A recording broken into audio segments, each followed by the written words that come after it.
Welcome to Balete Baywalk, dito sa tahimik na bayan ng Balete, Batangas, kung saan dinarayo ng karamihan ang hidden spot na ito dahil sa angking nitong peaceful ambience and stunning view of Taal Lake and a perfect spot to relax and unwind. Hi guys, this is Jenzel Custudio TV, and for today's video, we'll take you guys to a scenic tour of the Baywalk. Enjoy local vibes and to highlight the spot for the great photography.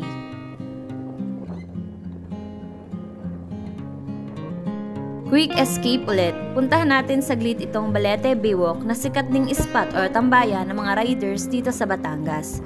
Bale, ito ay makikita sa Barangay Look-Look and San Sebastian, Balete, Batangas. Balete, Batangas, known as biking capital of Batangas Province.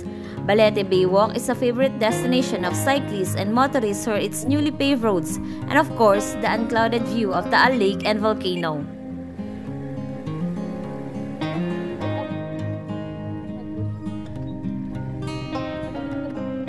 Magandang pumunta rito kapag weekdays para hindi crowded kasi kapag weekends talagang maraming tao rito. Kung mapapansin nyo sa daan pa lamang ay busog na kaagad ang mga mata natin sa kagandahan ng paligid. Matatanaw nyo na kaagad ang mga bundok at mga berdeng kapaligiran dahil sa mga masisipag na lokal na nakatira malapit dito. Mapapansin nyo na ang kanilang mga taniman na samot-saring gulay at mga prutas. Bali guys, sa Malvar nga pala po kami dumaan kung saan madaraanan nyo ang mga barangay katulad ng Barangay Bulihan, San Isidro, Bilukaw, Magapi. Bali, diretsuhin nyo lang po yung daanan at kapag nakita nyo itong daan na ito, turn left lang po kayo. At mula dyan, may mga kawayanan po kayong madaraanan at hindi po ito sementado kaya't mag-iingat lamang po kayo lalo na po kapag tag-ulan, siguradong madulas at maputik po dito. Marami rin po kayong pwedeng makasalubong at makasamay dahil nga maraming tao rito ang nakatira, bukod po yung mga nagiging tourist dito. Kasi saan ka dinadalas ba? Subok kasi mapod. Oo, malapit na naman sa ito. 1.7 na. Ang galing, hindi natin na malayo na. Samantalang naman ang isang libo parang kasi natin ba ito?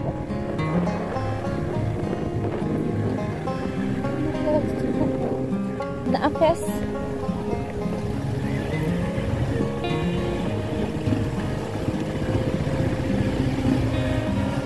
Alam mo bang dati akong habal-habal Driver? Habal-habal driver.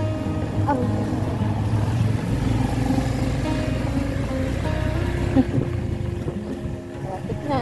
Ayun mo. Maganda na yung daan. Ayun o. Yun na tayo. Ayun na. Hindi mo kaahon-ahon eh. Nagtatalbog-talbog na eh. Wow! Dadaling ko kayo. Oh my God! Kusan! Kaya po! Tignan mo, nakikita mo na ba yung lalabasan natin na yan? O, diba? Napakalamig tamin. Diretso lang. Opo, sa kami tricycle. Kanan. Sa magbangka. Dito, kanan. Nakakita lang ng dagat. Gusto sunsunit. Doon ang daan, baby. Doon.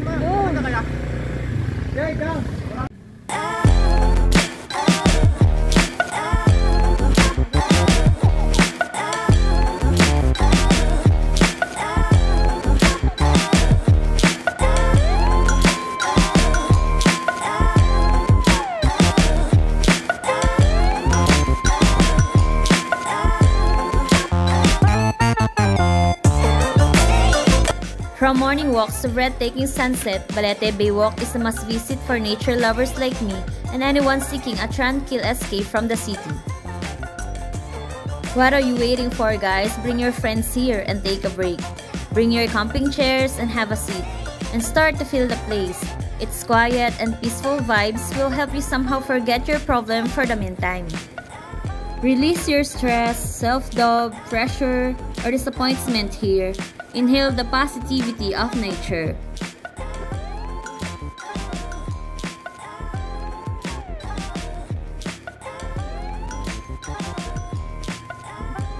Kung mapapansin nyo po ay may nasira sa tulay dahil daw po yan sa nagdaang bagyong Christine ayon sa lalaking nakausap ko na taga dyan. Pero hindi pa rin po alintana ito ng marami at marami pa rin po ang pumupunta dahil sa angkin nitong ganda. Masarap po dito ang mag-jogging sa umaga at tumambay sa hapon para sa sunset. Huwag din po kayong mag-aalala kung wala kayong dalang pagkain o tubig na maiinom kasi may tindahan po sila dito.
You guys enjoyed the video and I hope I give you some help about this place.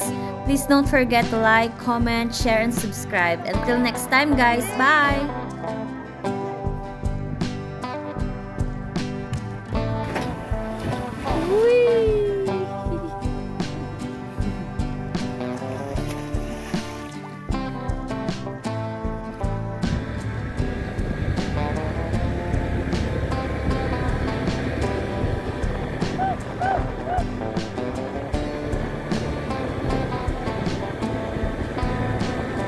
Grabe, ang ganda mo, El Nido. Batangas lang po ito!